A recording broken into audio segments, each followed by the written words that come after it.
উসমান গনি রে, আয় আমি নবী তোর দিকে তাকাইয়া রইছি।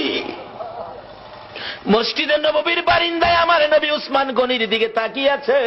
আমি জানি না আজকে বাউনির জমিনে আমার নবী মদিনার থেকে এই মসজিদের বারিন্দার জন্য কার দিকে নবী তাকাইয়া রইছে।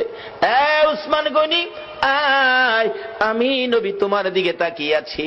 নবীজির সামনে দাঁড়াইলে উসমান গনি ডাকতেছে, ইয়া রাসূলুল্লাহ, বলুন কিসের বিনিময় আপনার চোখের পানিগুলো মুছতে পারি? আমার নবী কান্দে, উসমান রে, পারবিনি ইহুদির বাড়ির খেজুর গাছটা আমারে কিনা দিতে? আমি নবীর চোখের পানি বন্ধ হয়ে যাবে। যায়া দেখ আমার আব্দুল্লাহ আনসারীর 2টা বাচ্চারে কি কষ্ট দিয়ে রাখছে।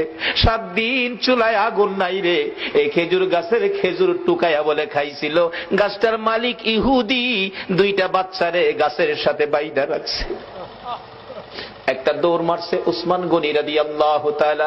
কারা গো এই মসজিদের পক্ষে আছো? এটাই হবে আমার আল্লাহর পক্ষ, এটাই হবে আমার নবীর পক্ষ। যারা মসজিদের পক্ষ থাকবে আমার নবী তাদের পক্ষে থাকবে, যারা মসজিদের বারিন্দার পক্ষে গো আমার নবী তাদেরকে না লইয়া ফুলসিরাতের ফুল নবী পার হবে না। উসমান গনি ডাকি, ইয়া রাসূলুল্লাহ, কথা দিলাম খেজুর গাছ না নিয়ে আমি আসবো না। ডাকতেছে ইহুদি বাড়ি